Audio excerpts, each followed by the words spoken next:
Hola, ¿qué tal? Buenas tardes. Terminamos la semana informativa con un pleno en el Ayuntamiento de Guadalajara que ha debatido y aprobado cosas bastante importantes. Les voy a contar una cosa, al contrario de lo habitual, hoy se ha visto un debate calmado, sin insultos, con pocos y tú más, bueno, algunos se ha habido, pero muchos menos de lo habitual, con argumentos y ya les digo, sin descalificaciones. Como llevábamos tiempo sin ver uno así, habrá que dar la enhorabuena a nuestros próceres. Por cierto, que también ha debido haber toque de corneta, porque también se han visto menos móviles con concejales dándole ahí al WhatsApp todo el rato o a los jueguecitos y con más atención a los móviles que a los temas, lo que se espera de ellos, en definitiva. Uno piensa que a lo mejor, como hoy estrenaba a cargo un nuevo concejal, sus compañeros han querido ser buenos y no montar un espectáculo poco edificante. Ahora solo falta que tomen nota en la Diputación, donde la guerra de egos entre Guarinos y Pérez León sigue marcando la pauta y lo que te rondaré morena. Esto es 19 horas, hoy es viernes, comenzamos.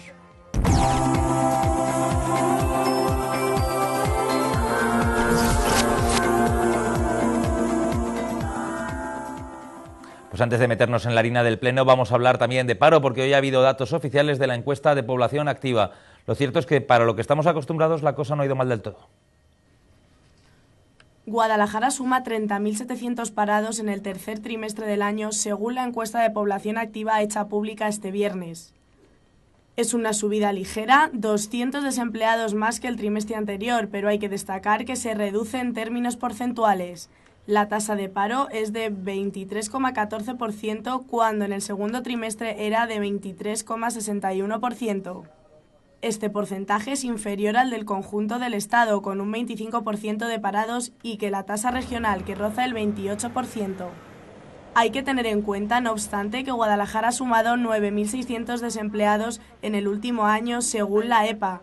La tasa de desempleo masculina es del 21,78% y la femenina roza el 25%. En Castilla-La Mancha este trimestre se ha reducido el desempleo en número y porcentaje. Sin embargo, en el conjunto del país hay 5.778.000 parados. Buenos o no malos datos trimestrales, malos datos si se mira la cosa en términos anuales. Según quien haga la valoración, destaca una cosa o la otra. Por ejemplo, en el PSOE lo ven todo muy negro.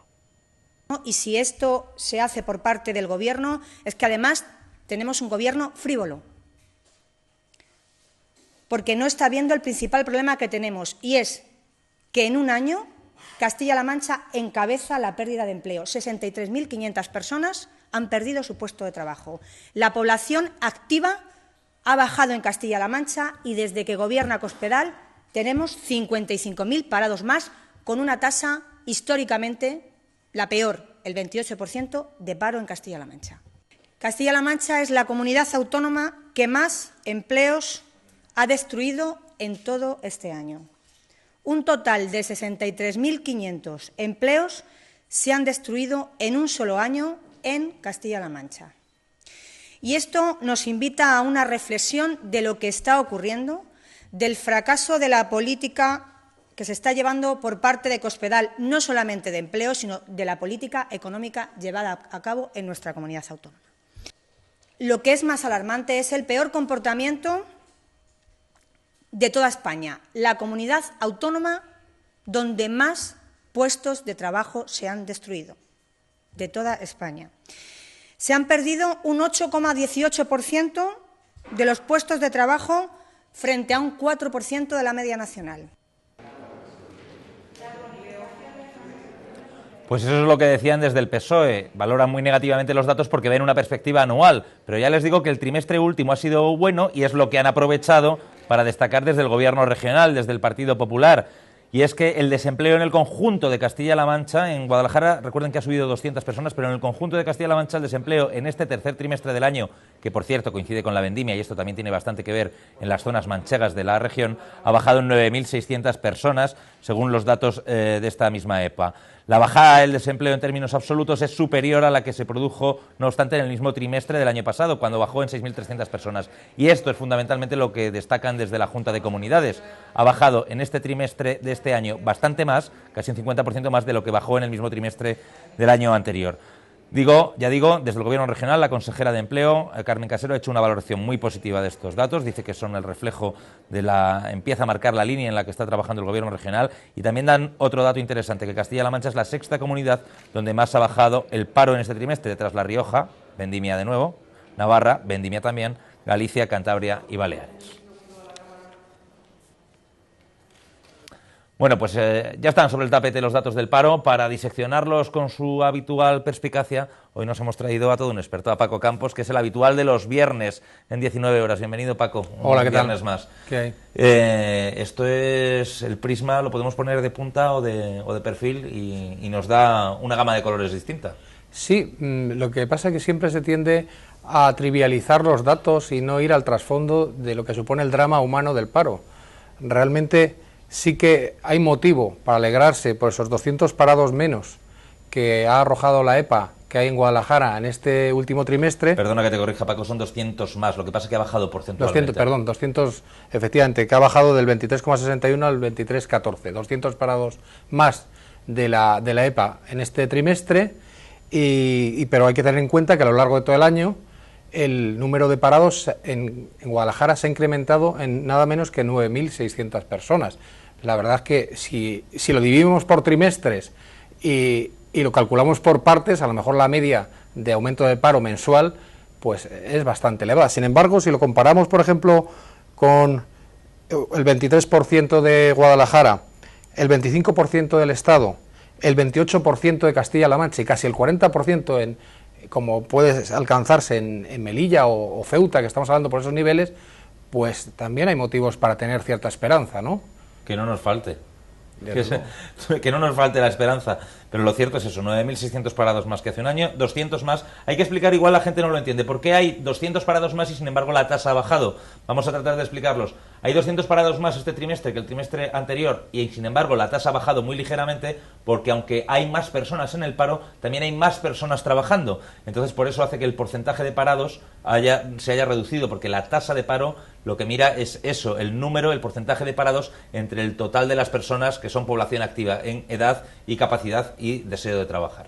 Y estamos en, has dicho, un 23,6, sí, ¿no? 23,14, porque ha bajado la tasa. 23,6 a 23,14. A mí me gustaría, Dime, si Paco, te importa, apuntar un dato que también es positivo, que Guadalajara es la provincia donde menos se ha destruido empleo, con diferencia de Castilla-La Mancha a lo largo de todo este año. Pues en toda Castilla-La Mancha a lo largo de todo este año son 63.500 personas, de las cuales aproximadamente la sexta parte son 9.600 nuevos parados en Guadalajara a lo largo del año. Otro dato para la esperanza, ahora, yo todavía estoy esperando que haya una tendencia continuada a la generación de empleo en la provincia de Guadalajara, que será cuando podamos decir que hemos recuperado la famosa senda del crecimiento. No ha cambiado el punto de inflexión todavía, habrá que esperar a que ese momento llegue y ojalá que sea antes de que todo se vaya al garete, que a veces es lo que da la sensación de que va a ocurrir. Vamos a cambiar de tema, con lo que les decía al principio. Hoy ha habido pleno en el Ayuntamiento, ha estado muy interesante. Por ejemplo, se han debatido y aprobado, llevamos unos días hablando de este asunto, las ordenanzas fiscales, los impuestitos que vamos a pagar el año que viene aquí en la ciudad de Guadalajara. Tras 2 semanas de debate mediático, este viernes las posiciones políticas se han cruzado en el Pleno de la capital para aprobar las ordenanzas fiscales que regularán los tributos de 2013, unos impuestos y tasas que el Partido Popular define como moderados. El proyecto de ordenanzas fiscales está basado en el principio de moderación y en el objetivo de intentar facilitar el pago de sus impuestos a los ciudadanos de Guadalajara. 3 son las novedades principales de estas ordenanzas: la congelación o subida por debajo del IPC de la mayoría de los tributos, la bajada del 40% del valor del suelo para amortiguar la subida de las plusvalías con la revisión catastral y el establecimiento del nuevo sistema de pago fraccionado. Los ciudadanos que así lo deseen y que lo soliciten podrán solicitar el pago fraccionado de aquello que se conocen como padrones, que son los impuestos de devengo periódico de notificación colectiva, la tasa de basuras, el IBI, el IAE, los vehículos y los vados. Podrá solicitar el pago fraccionado de todos estos impuestos en 9 cuotas, del 5 de marzo al 5 de noviembre, las 8 primeras iguales, del 5 de marzo al 5 de octubre serán iguales y la 9ª será de regularización. Es el sistema especial de pago, lo llevamos proponiendo desde hace años, lo hemos propuesto ya en 4 ocasiones, ustedes las han rechazado las 4, la primera dijo que sí que estaba más o menos de acuerdo, pero que técnicamente no se podía, que cuando se pudiera, pero luego ya simplemente lo rechazaban directamente. A nosotros nos parece que, gracias a la insistencia que ha tenido Izquierda Unida con este tema, ustedes han abordado la cuestión. nos parece a nuestro grupo que es algo positivo. Y yo creo que como es positivo para la ciudad y para el ayuntamiento y para la ciudadanía, pues yo no quiero embarullarme en reivindicar pruebas de ADN a las ideas. Pese al acuerdo general sobre este aspecto, sí ha habido discrepancias en otras cuestiones. Es el caso del impuesto de bienes inmuebles. Aunque se congela el tributo local, tras la subida del 22% de 2012, la oposición pedía una rebaja mayor del tipo impositivo. Nosotros, haciendo uso del sentido de la responsabilidad, no les hemos pedido que retrocedan al 0,56%, que era en lo que estaba el año 2011, que lo podíamos haber hecho, pero tampoco nos vale con el 0,63 que han establecido ustedes. Sé que han bajado de 0,66 a 0,63, no me lo repita, ya lo sé, y entonces lo que les planteamos es que lo dejen en 0,60. Saben ustedes perfectamente bien que el impuesto sobre bienes inmuebles fue modificado en el pleno del mes de junio, porque la entrada en vigor de una ponencia de valores el año que viene obligaba a adoptar acuerdo de establecimiento del tipo impositivo antes del 1 de julio. Y esa es la realidad. Es decir, ahora no se pueden plantear modificaciones del tipo impositivo del IBI cuando ya no hay momento para hacer esas modificaciones. El equipo de gobierno no ha aceptado prácticamente ninguna de las enmiendas parciales de la oposición en lo que respecta a bajadas de otros impuestos, supresión de algunas tasas o ampliación de bonificaciones. Dice el PP que es una cuestión de responsabilidad. Que no piensan que dentro de poco más de un mes hay que estar presentando un presupuesto para el año 2013, un presupuesto que, además de que por compromiso electoral de este grupo, del Partido Popular, tiene que estar equilibrado. Ahora se abre un periodo de 30 días para presentar alegaciones, tras el que el Pleno aprobará la ordenanza ya de modo definitivo. Por otro lado, cabe reseñar que en este Pleno ha tomado posesión el nuevo concejal del PSOE, Anselmo Borovia. Pues ya lo ven, ya tenemos aprobadas las ordenanzas fiscales, hay hora y 30 días para presentar alegaciones y dentro de un mes se aprobarán de manera definitiva. Llevamos 2 semanas hablando de este tema, se han discutido hoy en el Pleno del Ayuntamiento y, oye, Paco, se han discutido con bastante sosiego en contra de lo habitual. Sí, con un sosiego razonable si se trata de un tema tan delicado para los ciudadanos como son las tasas e impuestos, ¿no? Y las ordenanzas fiscales en general. Rápidamente, porque hemos hablado mucho ya de las ordenanzas fiscales a lo largo de estos días, pero ¿qué te parece eso de que se pueda fraccionar el pago? En un a mí me parece una decisión coherente con la situación económica actual y coherente con una medida que ya se lleva aplicando en localidades vecinas, incluso del PP, como Alcalá de Henares, desde hace ya tiempo. Básicamente, yo resumiría en un titular estas ordenanzas fiscales. El PSOE, el Partido Popular ha decidido congelar este año sí la mayor parte de impuestos, subirlos muy poco, dar facilidades, hacer una política de verdad moderada, fundamentalmente por 2 razones. Una, porque era su compromiso electoral, y 2, porque eso que era su compromiso electoral no lo habían cumplido en el año vigente, sobre todo en lo que respecta al IBI. Hay malestar en la calle con la subida del IBI de este año y de alguna manera no podían cargar las tintas el año que viene, encima con la revisión catastral, así que han optado por echar el freno este año después de lo ocurrido el año pasado. Yo espero que no haya desequilibrios económicos en ese sentido. Yo creo que ha sido una decisión acertada estas subidas moderadas de los impuestos, incluso con la congelación de algunas, y a la vez, evidentemente, no se puede volver a bajar el IBI al estado donde se encontraba antes para luego presentar una modificación presupuestaria dentro de X meses. Este presupuesto, esta parte presupuestaria que se ha aprobado hoy, apunta a lo que ya a la tónica que se viene manteniendo a lo largo de este año, en la cual solo se han presentado 2 modificaciones de los presupuestos de 2012. Hoy la tercera. La tercera, pues que normalmente en comparación con las que se han presentado otros años parece ser que son pocas, con lo cual siguen la línea de unos presupuestos realistas, ¿no? Ajustados a la realidad. En ese sentido, Alfonso Esteban suele atinar bastante, lleva un montón de años cerrando con superávit, parece que controla bastante el asunto de las cuentas el concejal de Economía. Otro tema ya discutible y cada uno tiene sus opiniones en qué se destina el dinero, pero en cualquier caso que Alfonso Esteban consigue que no se le escapen los números, eso es algo que no puede discutir nadie. Otro tema que se ha abordado en el pleno de hoy afecta a muchas personas de Guadalajara, a tantas como las que viven en hasta 7.000 edificios de la ciudad que tienen más de 50 años de antigüedad. Y es que a partir del año que viene van a pasar unos inspectores por esos edificios antiguos, como cuando vamos con el coche a pasar la ITV, y como detecten defectos nos van a hacer arreglar el edificio y pagar. La ordenanza que regula cómo serán las inspecciones técnicas de los edificios antiguos de Guadalajara ya está aprobada definitivamente. El Pleno del Ayuntamiento de la capital ha sacado adelante el texto, una vez aceptadas algunas alegaciones presentadas a la aprobación inicial. Según los cálculos del Ayuntamiento, unos 7.000 edificios de la ciudad, aquellos de más de 50 años de antigüedad, tendrán que someterse en un primer momento a esta ITV de la construcción. Son 1.700 edificios de los 7.100 que van a tener que pasar, según el estudio del Colegio Oficial de Aparejadores y Ingenieros Técnicos de Edificación, son 7.100 el total de edificios afectados que van a tener que pasar esta inspección técnica de edificios. Tanto los socialistas como Izquierda Unida se han mostrado de acuerdo en el texto general, pero han pedido algunas modificaciones que no se han aceptado, como que se expresara la voluntad de aprobar una línea de ayudas para las personas más necesitadas que tengan que acometer obras, como consecuencia de estas inspecciones técnicas.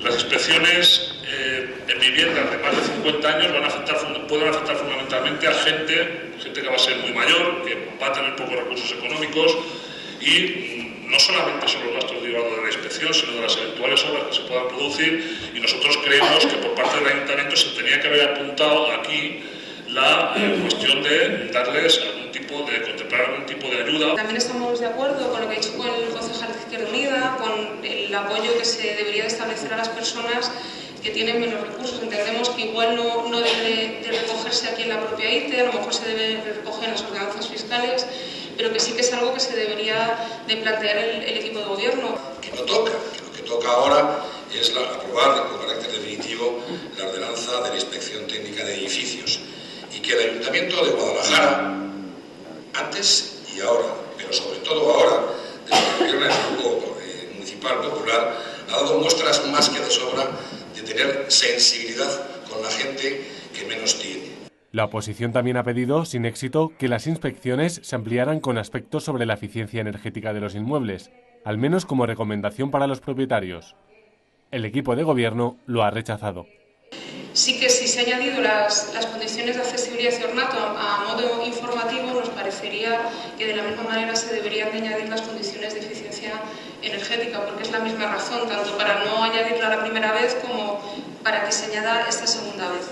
Si además le metemos todo el tema que supone la eficiencia energética y todo lo que conlleva el tema de eficiencia energética, todavía haríamos más cara la repercusión que tendrían que pagar los vecinos por adaptar el edificio. Insisto, lo proponíamos como recomendación, tampoco lo aceptaron. Nosotros sabemos cuáles son los elementos de carácter obligatorio, que son fundamentalmente la estanquidad y la estructura, y por eso recogimos en la propuesta aquel carácter de recomendación, porque así se iba apuntando también a futuro. A pesar de la no inclusión de sus propuestas, el PSOE ha aprobado finalmente la ordenanza. Izquierda Unida ha optado por el voto en contra. Bueno, pues ya saben, así va a ir la Inspección Técnica de Edificios, la ITE, se llama esta nueva ordenanza. Irán los arquitectos y aparejadores técnicos a los edificios de más de 50 años de antigüedad, harán un análisis, en aquello que afecte a la estructura y que detecten deficiencias será obligatorio repararlo, también harán algunas especificaciones sobre fachada, embellecimiento, accesibilidad, aunque eso no va a ser obligatorio, y lo que se ha quedado fuera es que informaran sobre la eficiencia energética del edificio, y han visto que el equipo de gobierno ha rechazado esa medida. Y bueno, sobre el debate si hace falta o no sacar una línea de ayudas, porque claro, ahora nos va a llegar un gasto que no tenemos a quienes vivan, en viviendas antiguas, sobre todo de personas mayores, y de repente estacazo pagar el informe, pagar la inspección y pagar la obra. Y bueno, habrá que ser sensible, como decía el concejal de Las Heras. Es que evidentemente no es lo mismo pasar la ITV a un coche que pasar la ITE a un edificio. Los gastos que implica son muy superiores, y yo creo, y no me cabe duda, que el equipo de gobierno se lo planteará o planificará en qué forma se puede hacer, que habrá que ayudar a la gente que necesite rehabilitar estos edificios en función de su renta económica. Y espero que valoren la situación de las comunidades, porque luego, claro, también en una misma comunidad, un edificio que necesite, habrá gente que tenga más, habrá gente que tenga menos posibilidades. En fin, un asunto interesante. Hablaremos del tema de la IT con más abundamiento seguramente la semana que viene, porque el tema yo creo que merece bastante la pena. Les vamos a hablar de otro asunto del Pleno bastante más llevadero y que yo creo que es una buena noticia para todos. El año que viene las fiestas de Guadalajara tienen una semana grande, como todos los años, pero en lugar de ser festivo el viernes, como siempre, tenemos un mega puente. Jueves y viernes, fiesta. Las próximas ferias de Guadalajara tendrán 2 días en festivo laborable, el jueves y el viernes de la Semana Grande, que coinciden con el 12 y el 13 de septiembre de 2013. Así lo ha aprobado este viernes el Pleno del Ayuntamiento de Guadalajara, con la unanimidad de todos los grupos. La decisión de establecer los festivos de este modo, y no solo con el viernes como es habitual, ha venido motivada porque el 8 de septiembre, habitual fiesta local por ser el Día de la Patrona, caerá el próximo año en domingo, lo que ha permitido agrupar en torno a las ferias las 2 fiestas de carácter local que puede decretar cada año el Ayuntamiento. Es la segunda vez en la historia que se opta por este modelo de reparto de los festivos locales, pues lo mismo se hizo la última vez que el Día de la Antigua fue domingo. Hay que destacar además que en 2013 la Semana Grande será especialmente tempranera, ya que el Día del Chupinazo será el lunes 9 de septiembre.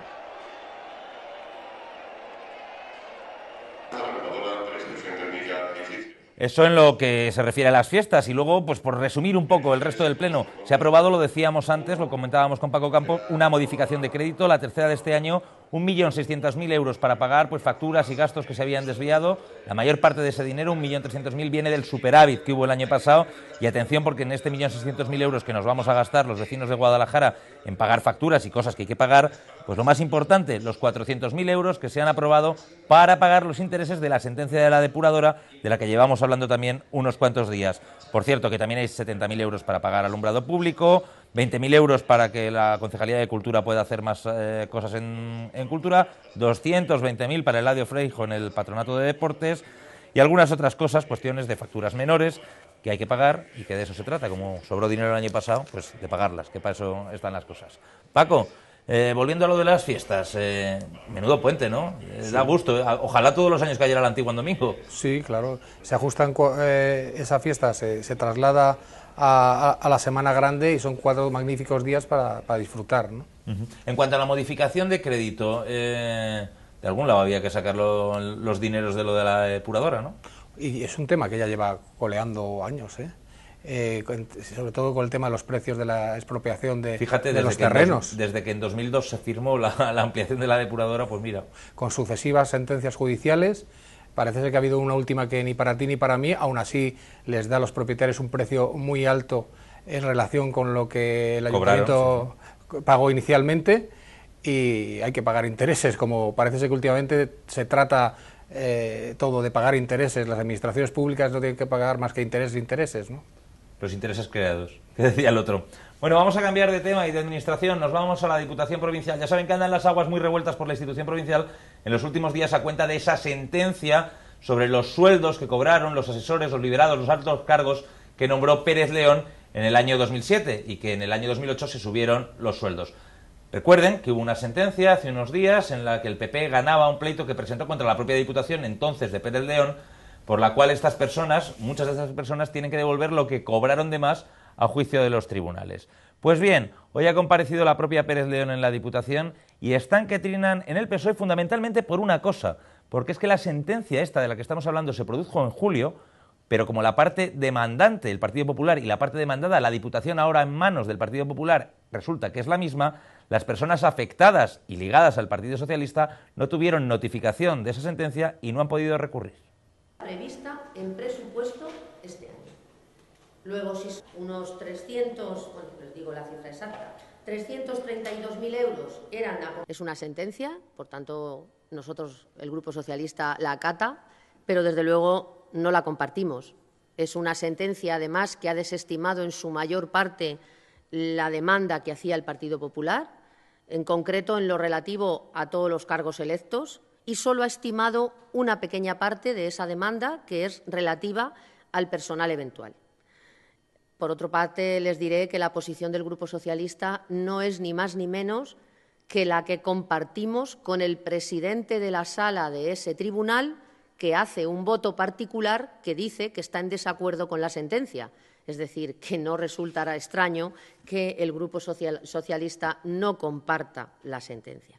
A lo que se refería la demanda, el PP la hizo desde hace ya años, una interpretación absolutamente torticera, engañosa y mentirosa de las retribuciones, tanto de los cargos electos como del personal eventual.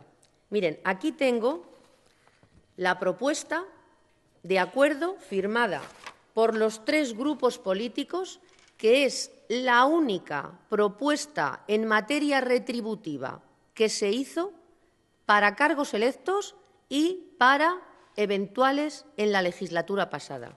Y está fechada el 5 de julio de 2007. El Partido Popular ya no se volvió a acordar de lo que votó, ya no se volvió a acordar de lo que decidió en julio de 2007. La sentencia está ahí, pero nada tiene que ver con la realidad. Nosotros creemos que la Diputación va a tener un verdadero problema para llevar la sentencia a ejecución, porque es que cuando se pongan a hacer cuentas se van a dar cuenta ellos mismos de que mintieron cuando hablaban de que había una serie de tantos por ciento. Sencillamente compararon peras con manzanas. El presupuesto del 2007 con el presupuesto del 2008. Entre medias había habido un cambio de gobierno al que se habían incorporado una organización distinta de los gabinetes y grupos políticos y, fundamentalmente, personas distintas. Es evidente que es que aquí se ha producido una gran indefensión. Resulta que el objetivo del que denunciaba y del que ha defendido era el mismo, que la Diputación perdiese el juicio. Yo solo tengo detectado del personal eventual que estaba en presidencia ahora mismo 6 personas, pero bueno, ellos tienen la información más fidedigna. Nosotros estamos en esto casi se puede decir que a ciegas. Bueno, pues eso es lo que ha dicho María Antonia Pérez León. Ya recuerden lo que ayer dijo Robisco, estaba muy contento con el fallo de la sentencia y habla de indefensión. Realmente suena extraño que el Partido Popular denuncia una diputación socialista y que luego, claro, la parte denunciada se convierta en una diputación popular y las personas a las que les toca devolver el dinero, a fin de cuentas, no hayan tenido ni notificación de la sentencia ni posibilidad de defenderse. Sí, me ha chocado enormemente que no hayan tenido posibilidad siquiera de recurrir el fallo.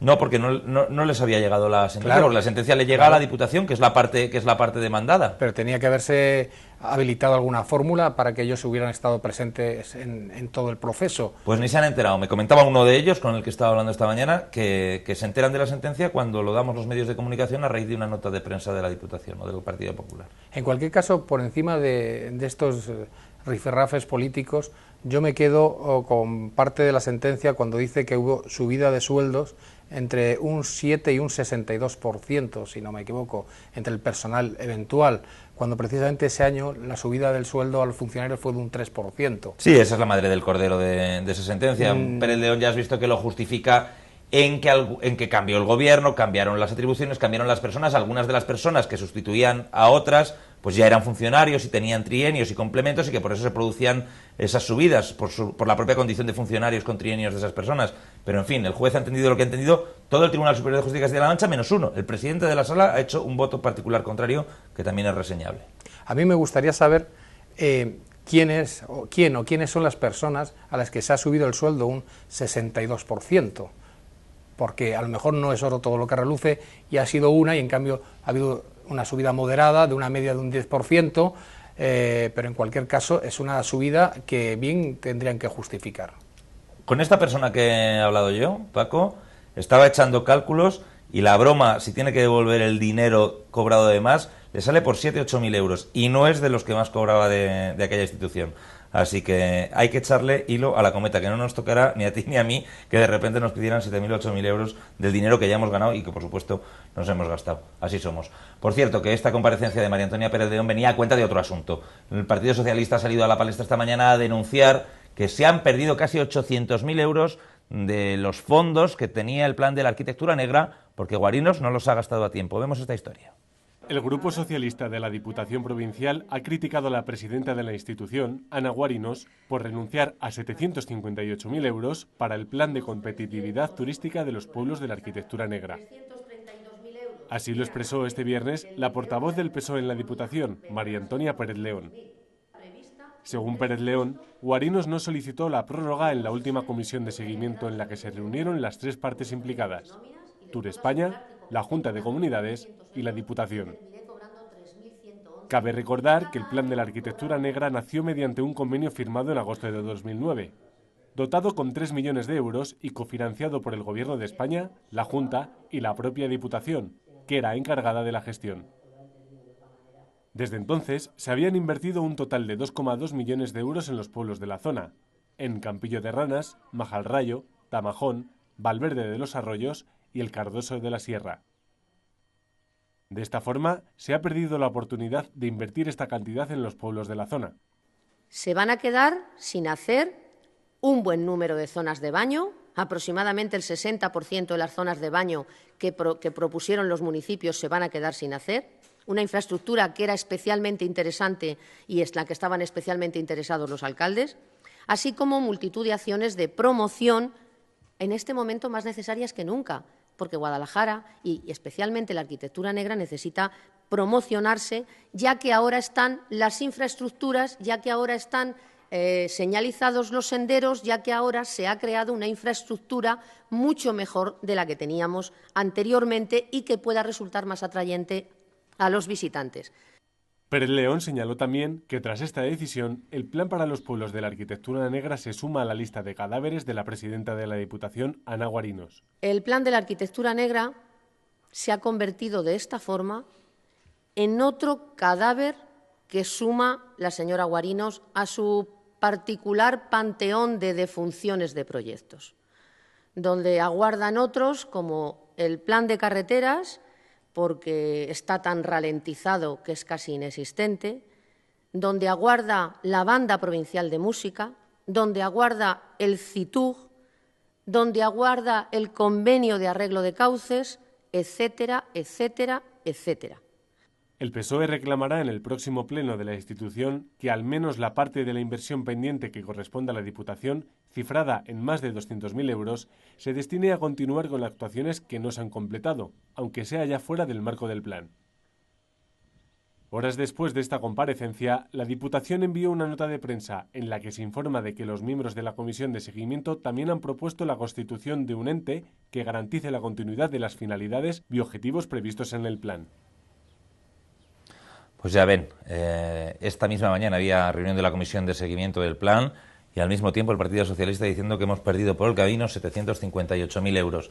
Un plan que, por cierto, ha hecho cosas muy interesantes, como el Museo de las Botargas y Mascaritas de Almiruete o el Museo Etnográfico precioso que creo que está en el Cardoso de la Sierra, un plan que ha hecho una página web fantástica sobre la arquitectura negra, que ha señalizado las zonas. En fin, un plan que se acabe o no se acabe, por lo menos ha servido para bastante, Paco. Sí ha servido, a ver si tenemos suerte, hombre, y la Diputación aporta los 200.000 euros que debe aportar para ver si se le puede dar un pequeño impulso más al desarrollo de esta zona de la Sierra Norte, vamos, de toda la Sierra Norte que abarca el plan, ¿no? Bueno, pues ahora nos vamos a ir unos segunditos a publicidad, 5 minutos escasamente, y a la vuelta vamos a hablar con Juan Luis Pajares. Juan Luis Pajares es el presidente de la Federación de Turismo y Hostelería de la Patronal Provincial. Hablamos con él porque es uno de los organizadores de eso que llaman los secretos gastronómicos y que este fin de semana, recuerden que es viernes, mañana sábado, pueden ir a los restaurantes a disfrutar de ellos. Menús de calidad y baratos, coincidiendo con eso de las jornadas mendocinas. Hasta ahora.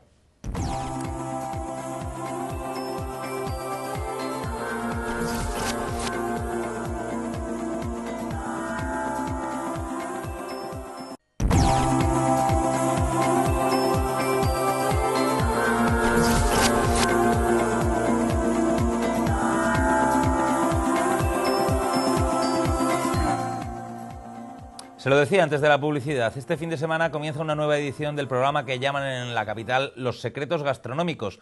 Son 3 fines de semana de este otoño en los que la clave está en poder ir a restaurantes de calidad de Guadalajara a comer menús que están muy bien y a un precio bastante razonable, 25 euros por persona. El 27 de octubre arrancará una nueva edición, la quinta de Los Secretos Gastronómicos. Una edición que en este 2012 se celebrará los días 27 y 28 de octubre, el 3 y 4 de noviembre y el 10 y 11 del mismo mes, coincidiendo con las jornadas mendocinas, el Tenorio Mendocino y las veladas de arte sacro. Así lo anunció el alcalde de Guadalajara, Antonio Román, que presidió el acto de presentación junto a la concejal de Turismo Isabel Nogueroles, el presidente de la Federación de Turismo de la COE, Juan Luis Pajares, y representantes de algunos establecimientos colaboradores. Precisamente el número de establecimientos participantes es una de las novedades negativas de esta edición, ya que de 21 que tomaron parte en 2011 se pasa a 14. Isabel Nogueroles apuntó motivos particulares para explicar este descenso. creo que es una decisión personal por parte de cada establecimiento y me imagino que las razones pueden ser variadas, o bien porque ya tengan reservas para otros acontecimientos en sus establecimientos y no puedan atender la demanda de estos secretos gastronómicos, o porque no les ha funcionado todo lo bien que esperaban, o no lo sé, quizá ellos lo tendrían que decir. Pese a todo, la concejal de Turismo recalcó el impacto económico que esta iniciativa tiene en la ciudad, recordando cifras de anteriores ediciones. En una de las últimas ediciones, en la que más se dispensaron, fueron 2.500 menús gastronómicos. Si lo multiplicamos por 25, nos da la friolera, yo creo que de más de 60.000 euros, 62.500 euros en circulación durante esos días en la ciudad. Por lo tanto, yo creo que podemos decir que se han consolidado esos secretos, que muchísimos guadalajareños y muchísimas personas que nos visitan año tras año a esas citas culturales, también muy consolidadas en nuestro calendario cultural, están esperando esta cita gastronómica, porque además no son platos que se puedan probar habitualmente en los restaurantes, ya que son productos de temporada, productos de la tierra, y no pueden faltar esos condimentos tan importantes para nosotros como son la miel y los bizcochos borrachos de postre. Antonio Román subrayó por su parte que el precio de los menús se mantiene en los 25 euros, IVA incluido, que se estableció en la primera edición. Asimismo, destacó la oportunidad única que supone esta actividad.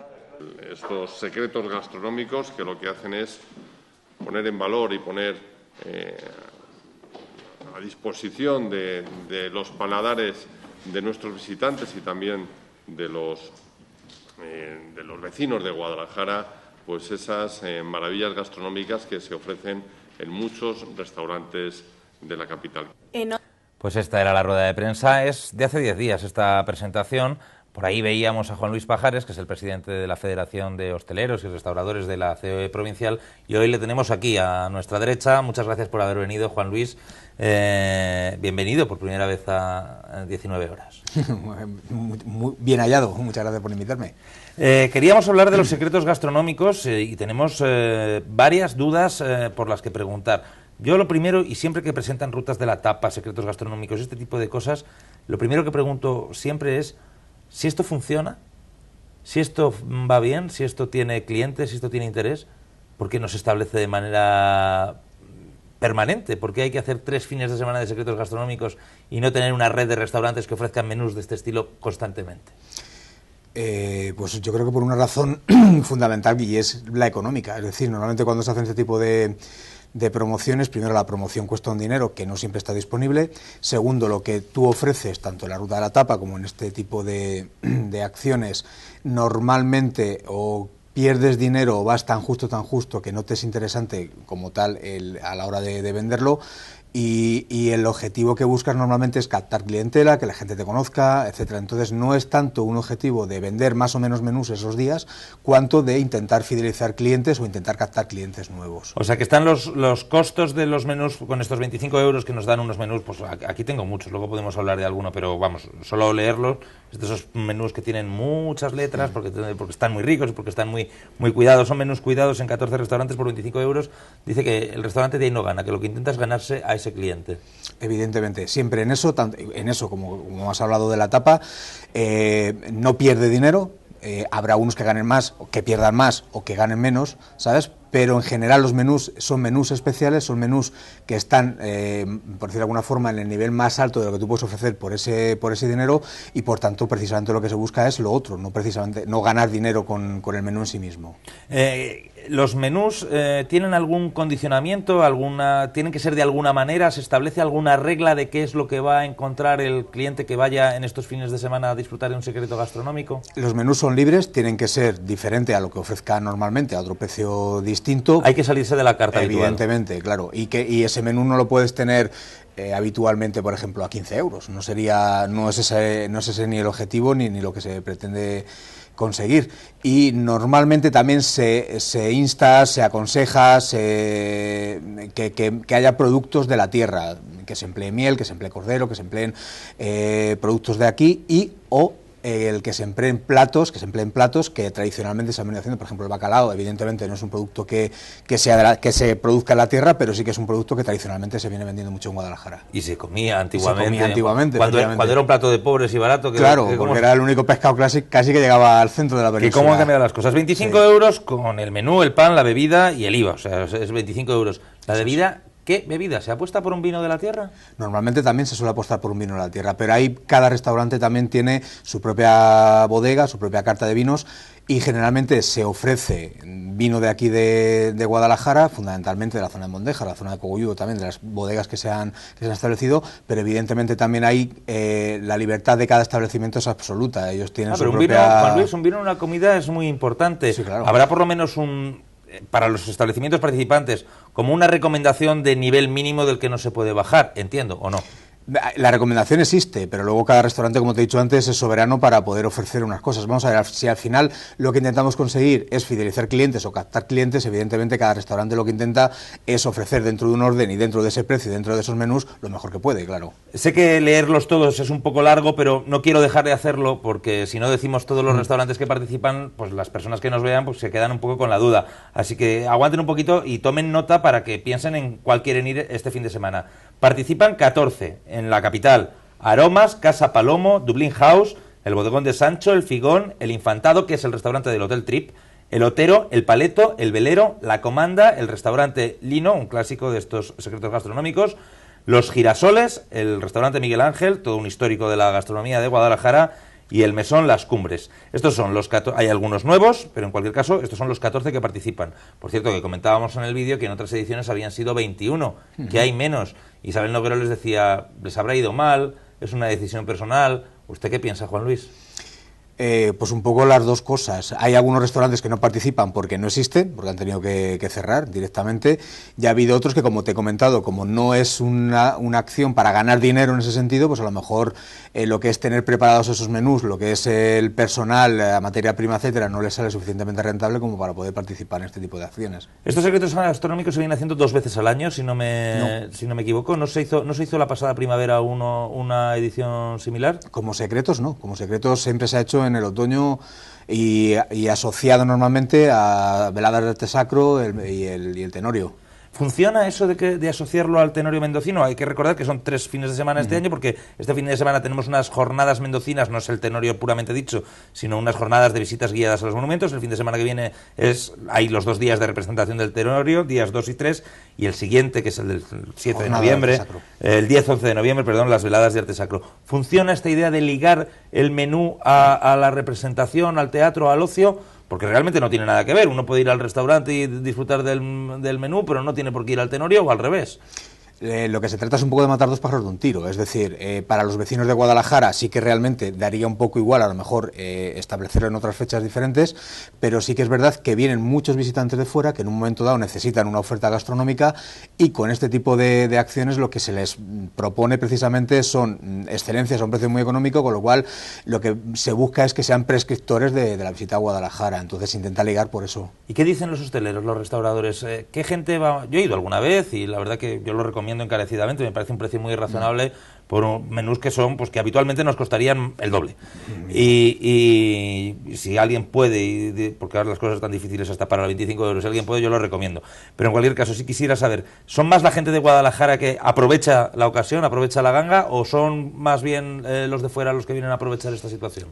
Hay un poco de todo. O sea, la gente de Guadalajara es una excusa perfecta para salir a lo mejor a comer o a cenar días o en situaciones que normalmente no lo harían, o a lugares a los que normalmente no van. Con lo cual sí que hay, mayoritariamente la gente de Guadalajara es la que se presenta a estas cosas, pero sí que es verdad que la gente que viene de fuera, hay gente que viene porque lo conoce o porque lo ha visto publicitado, pero hay otra gente que estando aquí lo ve y lo aprovecha y por tanto también, insisto, lo prescribe después. Paco. Hablaba de que se han cerrado algunos bares, daba la impresión de que ahora mismo el panorama de la hostelería en Guadalajara pues es por lo menos mejorable, y me gustaría saber cuáles son las claves para mejorar ese panorama hostelero en Guadalajara, y por otro lado también me gustaría conocer en qué medida está siendo efectivo el plan de dinamización del comercio local del Ayuntamiento. Pues las claves, Paco, yo no las conozco. Quiero decir, es un poco la pregunta del millón, tanto aquí como en otros muchos sitios. Pero aquí en Guadalajara concretamente, realmente la población no tenemos determinadas culturas como tenemos como hay en otras ciudades. No hay una cultura de barra tan establecida o tan exacerbada como en tantos sitios que hablamos siempre muchas veces, con lo cual es difícil sacar a la gente ahí. Es una ciudad demasiado de interior, demasiado que vive hacia adentro, y por tanto lo que es la cultura de bar, o la cultura de barra, la cultura de salir, la cultura de tapear, no está establecida aquí, con lo cual cambiar ese hábito en la población es muy difícil, porque es una cuestión poblacional, por decirlo de alguna forma. ¿Y qué nos pasa? Porque en Cuenca, que está aquí al lado, la gente sale mucho más de cañas el día del Vermú. Sí. No le quiero hablar ya de Logroño, de San Sebastián, o de esas ciudades donde es una religión salir a la calle Laurel a tomar tapas, pero vamos a compararnos con Cuenca, o con Teruel, o con Zaragoza, que son capitales con las que lindamos, y es distinto. Es diferente, pero si analizamos muchos sitios, muchos lugares, realmente tenemos una oferta parecida o similar a la que hay en esas ciudades. ¿Por qué no salimos los pobladores o los habitantes de Guadalajara? Pues sinceramente yo no lo sé, pero no lo sé yo, no lo saben los establecimientos. Si lo supieran, probablemente harían más hincapié en eso. Sí que es verdad que, por ejemplo, no se ha tenido tradición, por ejemplo, poner una tapa cuando te vas a tomar un vermú, cuando te vas a tomar una cerveza, cuando te vas a tomar un refresco, una tapa sustanciosa, una tapa atractiva, una tapa como en otros sitios. Hemos visto demasiada oliva y demasiado cacahuete, efectivamente, ¿verdad? Entonces eso también un poco ha enfriado esos ánimos de salir y eso, y al final realmente tampoco tenemos ahora mismo una zona o varias zonas que estén con muchos establecimientos, que es lo que al final crea ambiente. Poco a poco eso se va a lograr, pues probablemente. Poco a poco la gente de Guadalajara lo demanda y los propios establecimientos lo intentan ofertar. Sí, ahora mismo tampoco es el mejor momento para abrir muchísimos sitios y para dar pie a eso, pero yo creo que en un futuro, espero que no muy lejano, sí que se pueda conseguir. Desde luego no parece buen momento. Le voy a contar una percepción personal. Si estoy equivocado, me lo dice. Usted es el presidente de la Federación. Hace unos años, incluso recién empezada la crisis, yo noté que el sector de la hostelería resistía como ninguno, que se abrían incluso nuevos bares, que hubo una profusión de apertura de bares en el casco histórico, que hubo que cambiar una normativa de tiempos de bris que impedía la apertura, se cambió esa normativa y una profusión de bares cuidados y con calidad en el casco histórico. Pero de 3-4 meses a esta parte, no digo más, no voy más atrás, ha habido una catarata de cierres de establecimientos en Guadalajara que a mí me deja asombrado. ¿Tanto daño está haciendo la crisis a un sector como la hostelería? Muchísimo. Tú te cuenta que, por ejemplo, ahora mismo precisamente se ha producido la catarata después del verano, que ha sido un poco la época que teóricamente podía ser buena para ingresar una cantidad de dinero interesante para poder aguantar sobre todo el tiempo que llega hasta Navidad, y las previsiones no se han cumplido como se esperaba. Con lo cual... Juan Luis, ¿tiene datos de cuántos bares han cerrado de verano para aquí? No, exactamente, ahora mismo no. ¿O una estimación? No te podría decir un número concreto. Pero bueno, todos conocemos bares, además de Solera y además de Antigüedad. También hay buenas noticias, están abriendo algunos con mucho mérito. Por ejemplo, el Víctor, que vuelve a abrir la puerta a todo un histórico. Efectivamente, todo un histórico. Pero bueno, en fin, muchos cierres. Sí, muchos cierres, hay cambios. También hay otros que están un poco en la cuerda floja, se están negociando alquileres, se están negociando condiciones, en fin, yo creo que al final, como todos los sectores, evidentemente le afecta la situación actual, la gente tiene menos dinero para gastarse en cualquier cosa, incluido el ocio, claro está, y bueno, esperemos que ya no vayamos más abajo, sino que bueno, se sostenga y en un momento dado podamos empezar otra vez a crecer. Tengo ya prácticamente que despedir, pero antes de irnos quería preguntarle por este otro librito. Nos lo presentaron hace bien poco, aprovechando el cambio de la imagen turística de la ciudad, aprovecharon ese cambio para elaborar ya esta guía gastronómica en la que han incluido restaurantes y bares de la capital, y aprovechando pues eso, esa nueva imagen. Quería preguntarle, lleva un par de semanas, 3 semanas o quizá un mes funcionando. ¿Ya la empiezan a notar? ¿Está funcionando bien? ¿Están contentos ustedes con la guía? Yo creo que sí, que la gente en general sí que se está haciendo una distribución adecuada y sí que da una información también interesante al que busca precisamente esos datos, con lo cual sí que está siendo útil. Pues Juan Luis, muchísimas gracias por haber atendido esta llamada de Canal 19 2.0. Espero que les vaya muy muy bien y que hagan mucho dinero y que den muy buen sabor de boca a todas las personas que participen en estos secretos gastronómicos. Esperemos que sea así, muchas gracias. Paco, y a ti muchas gracias por estar un viernes más analizando la actualidad aquí en esta mesa junto a mí. Siempre es un placer tenerte a mi lado. De nada. Y a ustedes, pues nada, despedirles hasta el próximo lunes. Ya saben que aquí tienen una cita con la información todos los días a las 7 de la tarde. Pero eso sí, hoy nos vamos a ir con unas imágenes de muerte.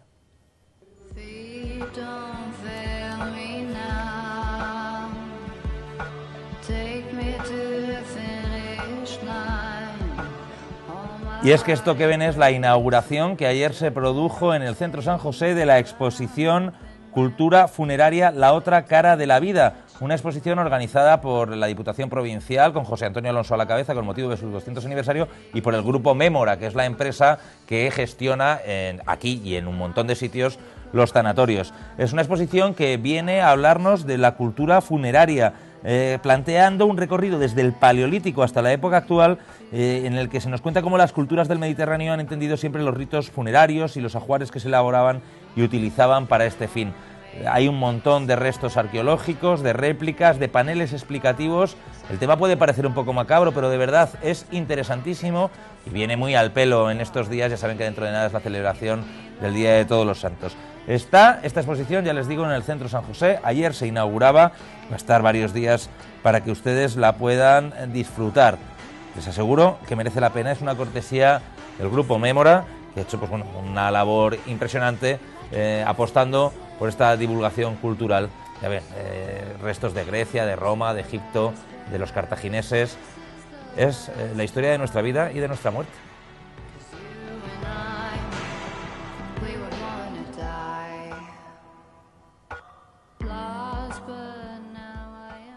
Pues hasta el lunes. Feliz fin de semana.